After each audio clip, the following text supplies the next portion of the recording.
ಅದೇ ಅದ್ರಿಂದ ಈಗ ಸುಮಾರಷ್ಟು ಈಗ ಸದ್ಯದಲ್ಲಿ ಇಪ್ಪಂತದ್ದು ನಮ್ಮ ಗ್ಯಾಸ್ ಸಿಲಿಂಡರ್ಗ. ಸೊ ನಮಗೂ ಕೆಲವು ನಷ್ಟಂಗ ಆಗ್ತಾ ಇದ್ದು ಇದ್ರಿಂದಾಗಿ ಹೇಳಿ ಎನ್ನ ಅನಿಸಿಕೆ. ಅಲ್ಲ ಅದೇ ಗ್ಲೋಬಲೈಸೇಷನ್ ಎಂತ ಹೇಳುದು, ಈಗ ಒಂದು ಪಾಸಿಟಿವ್ ಮತ್ತು ನೆಗೆಟಿವ್ ಹೇಳಿ ಹೇಳ್ತೀರಾ ಅದು. ಎಂತ ಹೇಳಿದರೆ ಹ್ಮ್ ನಾವು ಮುಂಚೆ ಎಲ್ಲವನ್ನು ನಾವೇ ಸೆಟಪ್ ಮಾಡಬೇಕು, ಎಲ್ಲವನ್ನು ನಮ್ಮಲ್ಲಿಯೇ ಡೊಮೆಸ್ಟಿಕ್ ಆಗಿ ಪ್ರೊಡ್ಯೂಸ್ ಮಾಡಬೇಕು ಹೇಳುವ ಹಂಗಿಪ್ಪ ಒಂದು ಆಲೋಚನೆಯಲ್ಲಿ ಇದ್ದಂತಹದ್ದು ಎಲ್ಲರೂ ಆಕ್ಚುಲಿ. ಅಲ್ಲಿಂದ ಹೆರ ಹೋಗಿ ಈಗ ಹೆಂಗಾಗುತ್ತೆ ಅಂತ ಹೇಳಿದ್ರೆ, ಈಗ ನಮ್ಮಲ್ಲೇ ಈಗ ಹಳ್ಳಿಗಳಲ್ಲಿ ಮುಂಚೆ ಹ್ಮ್ ಗಂಜಿಯನ್ನು ಇದರಲ್ಲಿ ಇದು ಎಂತ ಒಲೆಯಲ್ಲಿ ಮಾಡುವ ಒಂದು ಪರಿಸ್ಥಿತಿ ಇತ್ತು.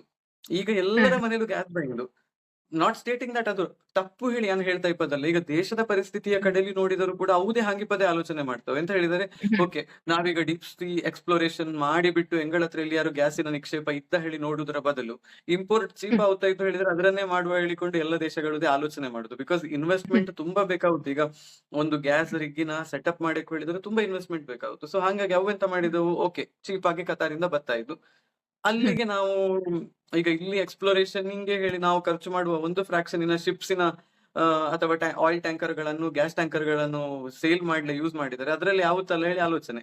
ಸೊ ಆ ಹ್ಮ್ ರೀತಿಯ ಆಲೋಚನೆಗಳ ಪೆಟ್ಟು ನಾವೀಗ ಅನುಭವಿಸುತ್ತಾ ಇಪ್ಪದು.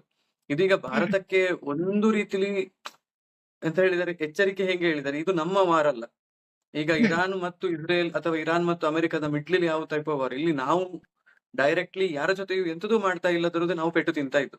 ಇನ್ ಫ್ಯೂಚರ್ ಯಾವತ್ತಾದರೂ ಈಗ ಪಾಕಿಸ್ತಾನವೋ ಚೈನಾದ ಹ್ಮ್ ಜೊತೆಯೋ ನಮ್ಮದೊಂದು ಯುದ್ಧ ಆತು ಹೇಳಿದರೆ, ಆಗ ಹ್ಮ್ ನಮ್ಮಲ್ಲಿಗೆ ಬಪ್ಪಂತಹ ಎಲ್ಲಾ ಗ್ಯಾಸ್ ಅಥವಾ ಆಯಿಲಿನ ಸ್ಟಾಪ್ ಮಾಡಿದವು ಹೇಳಿದರೆ ನಮ್ಮ ದೇಶ ಎಷ್ಟು ದಿನ ಫಂಕ್ಷನ್ ಮಾಡ್ಲಿ ಹಿಡಿತ್ತು ಹ್ಮ್ ಹೇಳುವುದಕ್ಕೆ ಒಂದು ಕನ್ನಡಿ ಹಿಡಿದಂಗೆ ಈಗಾಣ ಸಿಚುವೇಶನ್ ಇತ್ತು.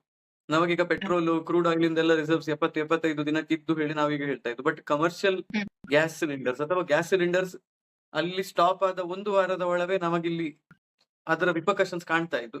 ಇನ್ನು 1 ತಿಂಗಳು ಹ್ಮ್ 45 ದಿನವೂ ಗ್ಯಾಸ್ ಬಪ್ಪಲೇ ಸಾಧ್ಯ ಇಲ್ಲ ಹೇಳಿದರೆ ನಮ್ಮ ಇಕಾನಮಿಗೆ ಪೆಟ್ಟೆಷ್ಟು ಬೀಳ್ತು ಹೇಳುದು ನಾವು ಆಲೋಚನೆ ಮಾಡಬೇಕಾಗುತ್ತೆ. ಹ್ಮ್ ಹೇಳಿದರೆ ಈಗ ಬೆಂಗಳೂರು, ಮುಂಬೈ, ಡೆಲ್ಲಿ ಹಂಗಿಪ್ಪ ದೊಡ್ಡ ದೊಡ್ಡ ಸಿಟಿಗಳಲ್ಲಿ ಎಷ್ಟೋ ಜನ ಹ್ಮ್ ಮನೇಲಿ ಕುಕ್ ಮಾಡ್ತಾರಿಲ್ಲ, ಬೇರೆಯವರ ಮೇಲೆ ಡಿಪೆಂಡೆಂಟ್ ಹ್ಮ್ ಆಗಿದ್ದವು. ಅಥವಾ ಅಪಾರ್ಟ್ಮೆಂಟ್ಸ್ ಇಲ್ಲಿ ಇದ್ದವು ಅಥವಾ ಈ ಸೊಸೈಟೀಸ್ ಇಲ್ಲಿ ಇದ್ದವು. ಅಲ್ಲಿ ಪವಕ್ಕೆ ಬೇರೆ ಆಪ್ಷನ್ಸ್ ಇಲ್ಲ. ಎಲೆಕ್ಟ್ರಿಸಿಟಿಯ ಮೇಲೆ ಹ್ಮ್ ಡಿಪೆಂಡೆಂಟ್ ಆಗಿ ಎಲೆಕ್ಟ್ರಿಕ್ ಸ್ಟವ್ ಇಲ್ಲದ್ರೆ ಇಂಡಕ್ಷನ್ಸ್ ಹಾಂಗಿಪ್ಪದಕ್ಕೆ ಮೂವ್ ಆಯ್ಕೆ ಹೊರತು, ಇಲ್ಲದರೆ ಅವು ಹ್ಮ್ ಗ್ಯಾಸ್ ಪೈಪ್ ಲೈನ್ ಇಲ್ಲದರೆ ಸಿಲಿಂಡರ್ಸ್ ಮೇಲೆಯೇ ಡಿಪೆಂಡೆಂಟ್ ಆಗಿಪ್ಪದು. ಸೊ ಹ್ಮ್ ಅದೆಲ್ಲವೂ ನಮಗೆ ಈಗ ಹೆಂಗೆ ಹೇಳಿದರೆ ಒಂದು ಎಂತ ಹೇಳುದು ವೇಕಪ್ ಕಾಲ್ ಹೇಳಿ ಹೇಳ್ತಿದ್ದ ಹಾಂಗಿಪ್ಪ ಸಿಚುವೇಶನ್ ಇದು ಹೇಳಿದರೆ, ಓಕೆ ನಾವು ಇದಕ್ಕೆ ತಯಾರ ಆಯ್ದಿಲ್ಲ ಇನ್ನುದೇ ಹಿಂಗಿಪ್ಪದು ಒಂದು ಹ್ಮ್ ಸಿಚುವೇಶನ್ ಬಂದರೆ ಹ್ಯಾಂಡಲ್ ಮಾಡುದು ಹೆಂಗೆ ಹೇಳಿ ನಮಗೆ ಗೊತ್ತಿಲ್ಲ ಹೇಳಿ ಎಲ್ಲರಿಗೂ ಗೊಂತಪ್ಪಲೆ ಇಪ್ಪ ಒಂದು ಎಕ್ಸಾಂಪಲ್ ಈಗ ನಮಗೆ ಕಾಣ್ತಾ ಇತ್ತು.